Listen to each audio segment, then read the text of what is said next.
Assalamualaikum Ustaz dan kawan-kawan. Saya Nurul Aida binti Azhar dan saya ingin menceritakan tentang akidah saya. Baiklah, saya memilih tajuk Nabi-Nabi yang berdakwah di Mesir, iaitu Nabi Yusuf. Baiklah, sebelum masuk kepada isi, saya nak terangkan sedikit apa itu yang dimasukkan oleh Nabi.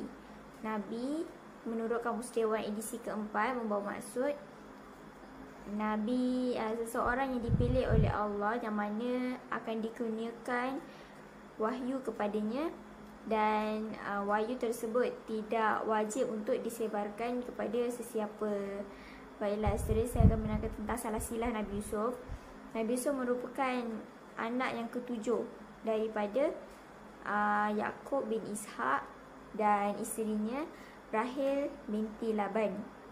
Beliau merupakan anak kesayangan kepada Nabi Yaqub, dan rupa paras beliau agak menawan dan tampan. Kemudian ibunya wafat ketika baginda umur 12 tahun. Kisah perkahwinan Nabi Yusuf tidak diceritakan di dalam Al-Quran ataupun As-Sunnah, akan tetapi terdapat beberapa kisah Israiliyat yang menyatakan bahawa baginda berkahwin dengan Zulaikha, iaitu isteri pembesar Mesir, iaitu Al-Aziz. Isi seterusnya iaitu kisah Nabi Yusuf dalam Al-Quran dan hadis. Kisah ini terbagi kepada 7 bahagian. Yang pertama, kisah mimpi Nabi Yusuf. Kedua, Nabi Yusuf dihumban ke dalam perigi. Yang ketiga, Nabi Yusuf dijual beli sebagai hamba. Yang keempat, Nabi Yusuf diuji dengan godaan isteri pembesar Mesir, iaitu Zulaikha. Yang kelima, Nabi Yusuf dimasukkan ke dalam penjara, dan baginda mentafsir mimpi banduan di dalam penjara. Kemudian keenam, beliau mendapat ganjaran raja Firaun. Yang ketujuh, berjumpa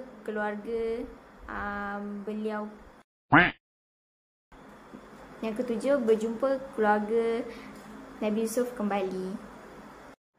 Bahagian pertama, kisah mimpi Nabi Yusuf. Pada satu malam, Nabi Yusuf bermimpi 11 bulan, bintang dan matahari tunduk hormat kepadanya. Kemudian baginda bercerita kepada ayahnya, iaitu Nabi Yaqub. Nabi Yaqub berasa gembira akan berita tersebut, dan kerana Nabi Yaqub tahu bahawa Allah telah memilih anaknya untuk diajarkan ilmu pentafsiran mimpi. Kemudian Nabi Yaqub meminta kepada Nabi Yusuf supaya tidak menceritakan kepada saudara-saudaranya yang lain. Yang kedua, kisah Nabi Yusuf diumban ke dalam perigi. Hari berganti hari, saudara-saudara Nabi Yusuf tidak lagi mampu menahan perasaan iri hati terhadap kasih sayang ayahnya terhadap Nabi Yusuf. Kemudian salah seorang daripada ini, iaitu Yahuza, merancang untuk mengumban Nabi Yusuf ke dalam perigi. Tanpa membuang masa, mereka memujuk ayahnya, iaitu Nabi Yaqub, untuk mengizinkan mereka bermain bersama dengan Nabi Yusuf. Pada awalnya Nabi Yaqub agak risau dan tidak mengizinkan, akan tetapi mereka terus memujuk dan Nabi Yaqub pun bersetuju. Kemudian pada seharinya mereka membawa Nabi Yusuf bermain bersama. Tanpa berlengah mereka terus menolak Nabi Yusuf ke dalam perigi, dan baju Nabi Yusuf diambil dan disimbah dengan darah palsu untuk dijadikan bukti yang Nabi Yusuf telah diterkam oleh serigala ketika mereka sedang leka bermain. Dan mereka bawa bukti tersebut kepada Nabi Yaqub. Nabi Yaqub berasa amat sedih dan berdoa kepada Allah sambil menangis supaya melindungi Nabi Yusuf. Yang ketiga, kisah Nabi Yusuf diperjualbeli sebagai hamba. Pada satu hari terdapat sekumpulan ahli perniagaan lalu diperigi yang Nabi Yusuf dicampakkan dan mereka berhenti berehat untuk seketika. Mereka ingin mengambil air di dalam perigi tersebut. Kemudian apabila timba mereka dinaikkan, alangkah terkejutnya apabila di dalam timba itu terdapat Nabi Yusuf, terdapat budak kecil yang mempunyai paras rupa yang elok. Kemudian mereka mengambil Nabi Yusuf dan dilelong di pasar di Mesir dengan harga yang sangat rendah. Kemudian Nabi Yusuf telah dibeli oleh seorang pembesar bernama Al-Aziz. Yang keempat, kisah Nabi Yusuf digoda oleh Zulaikha.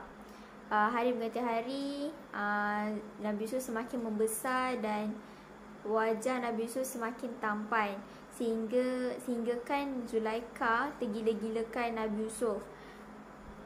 Dan Zulaikha mengambil keputusan untuk menggoda Nabi Yusuf ketika suaminya iaitu Al-Aziz tiada di rumah. Kemudian Zulaikha menggoda Nabi Yusuf, akan tetapi Nabi Yusuf menolak permintaan Zulaikha dan terus berlari ke arah pintu. Zulaikha mengejar Nabi Yusuf dan menarik baju Nabi Yusuf dari belakang sehingga terkoyak. Belum sempat Nabi Yusuf membuka pintu, alangkah terkejutnya Al-Aziz berada di depan pintu dan tanpa berlengah Zulaikha terus memfitnah Nabi Yusuf. Yang mana Nabi Yusuf ingin menggoda Zulaikha. Akan tetapi Al-Aziz tidak, terus mengambil keputusan yang terburu-buru untuk menghukum Nabi Yusuf. Beliau membawa seorang saksi dan saksi itu mengatakan bahawa jika baju Nabi Yusuf koyak di bahagian hadapan, maka betullah Nabi Yusuf yang menggoda Zulaikha. Jika baju Nabi Yusuf koyak di bahagian belakang, maka Nabi Yusuf termasuk dalam golongan orang yang telah difitnah. Kemudian Al-Aziz periksa baju Nabi Yusuf dan dapati koyaknya di belakang. Dan betullah Nabi Yusuf telah difitnah oleh Zulaikha. Kemudian Al-Aziz meminta kepada Zulaikha untuk bertaubat dan meminta kepada Nabi Yusuf supaya tidak menceritakan hal itu kepada sesiapa pun. Kisah kelima, Nabi Yusuf dimasukkan ke dalam penjara dan mentakwilkan mimpi. Hari berganti hari, kisah godaan Zulaikha terhadap Nabi Yusuf semakin berleluasa, sehinggakan harga diri Zulaikha merosot. Kemudian pada suatu hari Zulaikha menjemput beberapa orang sebagai tetamu dan menyaji mereka buah-buahan dan setiap seorang diberikan pisau. Kemudian Zulaikha memanggil Nabi Yusuf keluar dan berdiri di hadapan para tetamunya. Para tetamunya sangat tercengang dengan ketampanan Nabi Yusuf dan tanpa mereka sedari mereka telah menghiris jari mereka. Apabila Nabi Yusuf pergi beredar, mereka baru sedar bahawa mereka telah mengiris jari mereka. Oleh itu Zulaikha mengatakan kepada mereka bahawa inilah lelaki yang membuatkan Zulaikha tergila-gilakannya. Kemudian Zulaikha berkata kepada Nabi Yusuf supaya menerima godaan dia ataupun masuk ke dalam penjara. Nabi Yusuf terus berdoa kepada Allah supaya menjauhkan dirinya daripada godaan syaitan dan dia lebih rela untuk masuk ke dalam penjara. Kemudian Allah memabulkan doa Nabi Yusuf dan Nabi Yusuf dipenjarakan. Di dalam penjara, baginda duduk bersama dua orang pemuda pembantu Mesir pada ketika itu. Dan pada suatu hari dua pemuda tersebut mengalami mimpi yang agak pelik dan mereka bercerita kepada Nabi Yusuf. Seorang pemuda itu bermimpi memeras anggur, dan Nabi Yusuf mentakwil mimpi dia bahawa dia akan dibebaskan dan kembali menjadi pembantu kepada Raja Mesir. Yang kedua, bermimpi membawa roti di atas kepalanya dan burung-burung hinggap memakan roti yang ada di atas kepalanya. Baginda mentakwilkan mimpi pemuda kedua. Pemuda kedua akan disalib dan akan datang burung-burung memakan tubuh badannya ketika dia disalib. Kemudian Nabi Yusuf berkata kepada salah seorang pemuda yang akan dibebaskan supaya bercerita kepada pembesar Mesir kepada Raja Mesir ketika itu yang di dalam penjara terdapat seorang pemuda yang difitnah dan dimasukkan ke dalam penjara. Baginda menyuruh supaya Nabi Yusuf dibebaskan dari dalam penjara. Setelah pemuda tersebut dibebaskan, pemuda tersebut lupa akan pesanan Nabi Yusuf. Sehingga satu hari Raja Fir'aun mengalami mimpi yang pelik. Mimpi yang pelik dan tiada seorang pun mampu untuk mentafsir mimpi tersebut, sehinggalah pemuda yang bermimpi memeras anggur teringat kepada pesanan Nabi Yusuf dan berkata bahawa di dalam penjara terdapat seorang pemuda yang boleh mentafsir mimpi. Seterusnya, kisah ke-6, iaitu mendapat ganjaran daripada raja. Setelah Nabi Yusuf mentakwilkan mimpi raja, raja pun berasa kagum dengan kebolehannya dan kebijaksanaannya. Raja memberi tempat kepada Nabi Yusuf di dalam pentadbiran di Mesir. Negara Mesir telah dilanda musibah dan kemudian semua rakyat meminta bantuan kepada pembesar, dan Nabi Yusuf perasan Nabi Yusuf mengenali yang itu saudara-saudaranya. Kemudian Nabi Yusuf memberi baju Nabi Yusuf kepada saudara-saudaranya untuk disapukan baju tersebut ke mata ayahnya, iaitu Nabi Yaqub, yang sudah buta kerana terlalu banyak menangis kerana memikirkan tentang keadaan Nabi Yusuf dan kecewa. Seterusnya, kita pergi kepada kisah-kisah Israiliyat yang diceritakan berkenaan dengan Nabi Yusuf. Pertama, kisah Israiliyat tentang bintang. Terdapat kisah Israiliyat menceritakan bahawa nama-nama bintang yang disebut di dalam sesetengah kitab, akan tetapi hadis tersebut hadis palsu kerana di dalam Al-Quran tidak menyebut dengan terperinci nama-nama bintang. Yang kedua, berkenaan darah yang dijadikan bukti.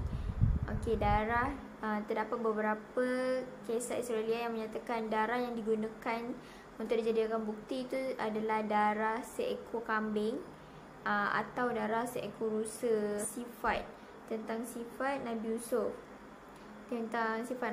Iaitu Nabi Yusuf mempunyai mata yang indah, badan yang ideal, rambut yang menawan. Akan tetapi dalam Al-Quran tidak menyatakan dengan terperinci rupa paras Nabi Yusuf. Dan baiklah, kita sambung mukjizat Nabi Yusuf menurut sains. Pertama, rupa paras yang menawan. Nabi Yusuf tidak dinafikan memang memiliki rupa paras yang menawan, sehingga Zulaikha dan para wanita di Mesir tergoda dengan kentampanannya. Yang kedua, mukjizatnya berkenaan dengan doa Nabi Yusuf sentiasa termakbul. Seperti mana ketika Zulaikha ingin menggoda Nabi Yusuf. Nabi Yusuf berdoa agar baginda dimasukkan ke dalam penjara, dan Allah memabulkan doanya dan baginda pun masuk ke dalam penjara dan diselamatkan oleh godaan Zulaikha. Nabi Yusuf mampu untuk mentakwil mimpi, seperti mana baginda mentakwil mimpi dua orang pemuda ketika di dalam penjara. Kemudian mimpi Raja Firaun bermimpi tentang 7 ekor lembu betina dan 7 tangkai gandum. Nabi Yusuf mampu menyembuhkan orang buta dengan bajunya. Seperti mana Nabi Yusuf memberi bajunya kepada ayahnya untuk menyembuhkan, untuk memulihkan kembali penglihatan ayahnya.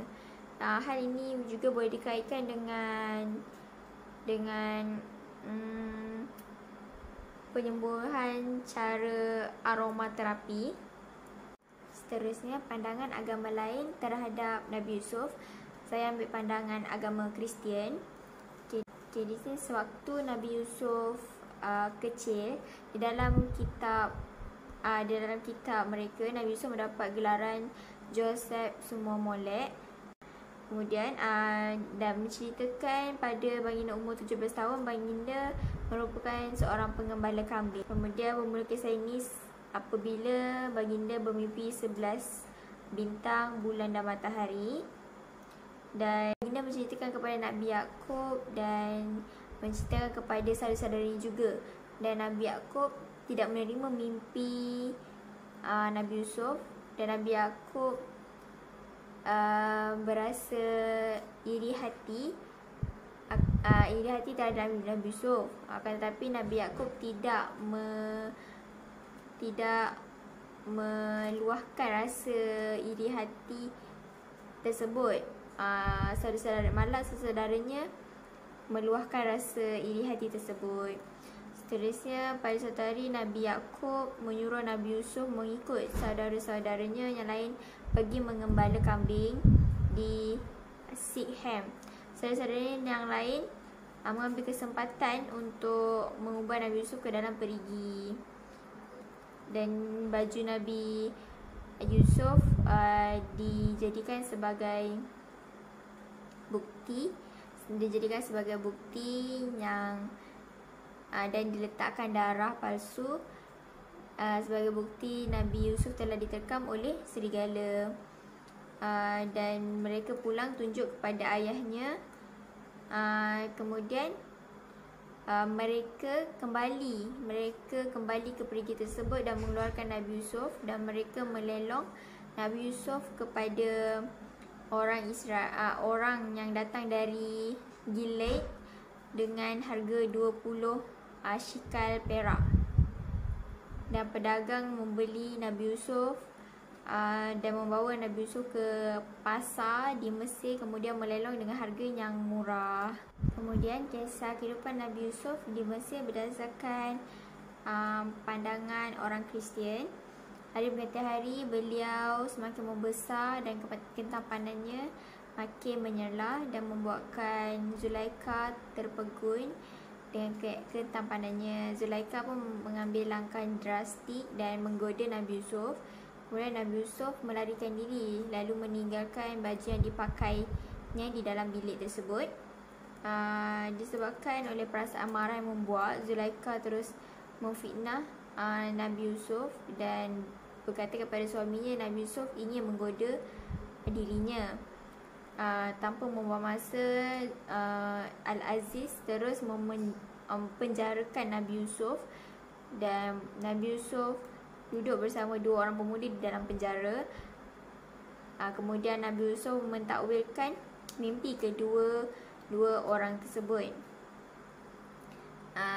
dan sehingga seorang keluar dari penjara dan seorang lagi mati disalib.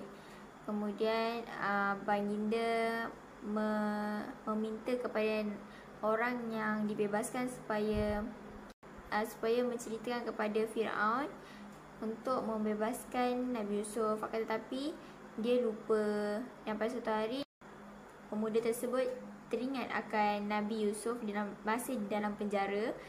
dan meminta kepada Fir'aun supaya dan berkata kepada Fir'aun yang di dalam penjara terdapat seorang pemuda yang mampu untuk mentakwil mimpi. Kemudian Fir'aun minta Nabi Yusuf untuk menterjemahkan mimpinya. Lalu Nabi Yusuf dibebaskan daripada penjara. Ketika itu umur Nabi Yusuf sudah mencecah 30 tahun. Oleh kerana kecerdikannya, Nabi Yusuf pun menjadi wakil raja. Seterusnya baginda mendapat gelaran Zafnat Paneah. Pada umur 30 tahun juga baginda berkahwin dengan anak Imam di On, iaitu Yusuf mengambil Aznat, anak Potifera, sebagai isterinya. Tambah pula selepas tahun kelaparan tiba, Nabi Yusuf dikurniakan 2 cahaya mata yang diberi nama Manasya dan Efraini. Setelah tahun kelaparan tiba, saudara Nabi Yusuf seramai 11 orang datang ke Mesir untuk meminta bantuan makanan kepada Nabi Yusuf.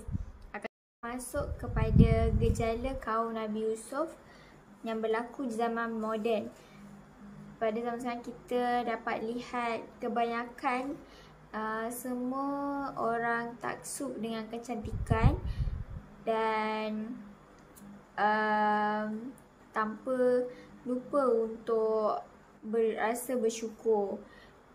Itu sama dengan situasi di dalam kisah Nabi Yusuf apabila para wanita yang melihat wajah Nabi Yusuf terpegun dengan ketampanan Nabi Yusuf sehingga mampu untuk melanggar segala perintah Allah. Oleh itu kita sebagai umat Islam perlu sentiasa jaga pandangan dan jaga pergaulan antara lelaki dan perempuan supaya tidak menimbulkan syahwat dan jauh daripada godaan syaitan. Masuk pula kepada akhlak atau sikap Nabi Yusuf menurut hablu minallah, hablu minan nas ataupun hablu minal alam. Okey, dalam kisah Nabi Yusuf terdapat 2 hablu minallah, iaitu hubungan dengan Allah, dan hablu minan nas, hubungan dengan manusia.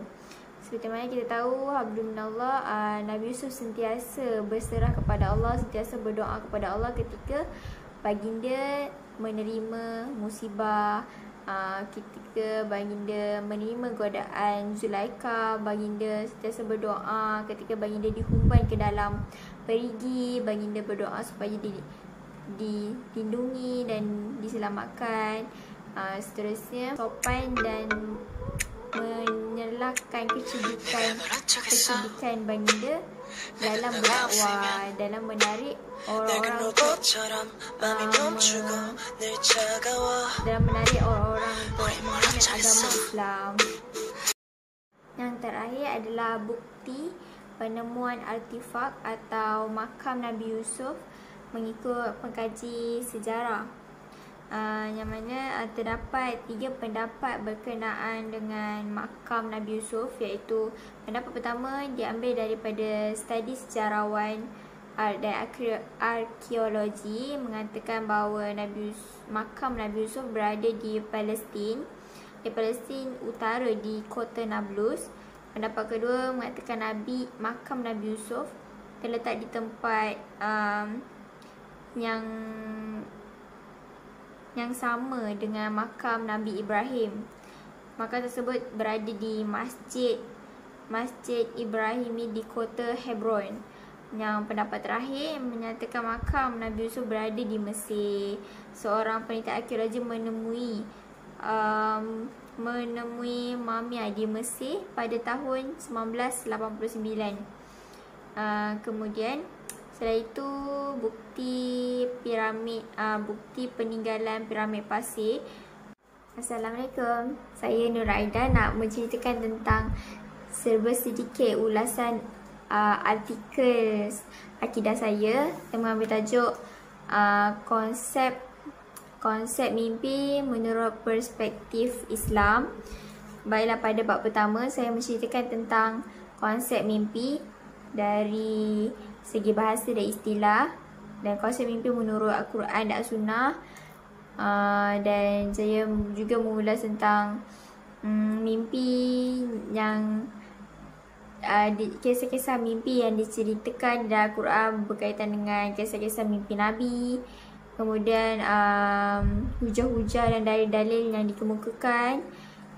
Seterusnya berkenaan dengan hubung kait mimpi dengan alam gaib dan sejauh persoalan-persoalan yang dikemukakan oleh setiap orang tentang mimpi, yang mana sejauh mana kepercayaan dan kita dalam mempercayai kebenaran mimpi itu. Sama ada mimpi hanya mainan tidur ataupun merupakan wahyu daripada Allah. Akhir sekali, tentang beberapa maklumat baru yang pengkaji perolehi adalah pertama tentang kaitan mimpi dengan alam ghaib. Pengkaji mendapati bahawa terdapat juga golongan orang biasa yang mempercayai mimpi mereka setanding dengan mimpi para nabi, iaitu merupakan mimpi wahyu, sehingga boleh mempengaruhi kehidupan seharian mereka. Ini menyatakan bahawa kita sebagai rakyat biasa tidak boleh begitu taksub dengan mimpi dan percaya dengan mimpi yang kita perolehi, kerana hanya Allah sahaja yang mengetahui alam di sebelah mimpi, iaitu alam ghaib. Dan juga saya mendapati ilmu baru tentang bentuk-bentuk mimpi. Terdapat 3 bentuk mimpi. Pertama, mimpi yang benar, iaitu mimpi yang roh keluar daripada jasad pada ketika itu dan dia melihat apa yang terjadi pada ketika itu. Kemudian mimpi yang keluar melihat masa hadapan apa yang bakal terjadi pada masa hadapan. Kemudian mimpi yang melihat ke alam lain, senang cerita ke alam barzakh lah, apa yang berlaku di alam gaib. Kesimpulannya, kesemua mimpi hanyalah mainan tidur dan tidak boleh dipercaya 100%. Hal ini kerana Allah sahaja yang mampu untuk melihat dan mengetahui apa yang berlaku di alam ghaib. Sekian, terima kasih. Assalamualaikum.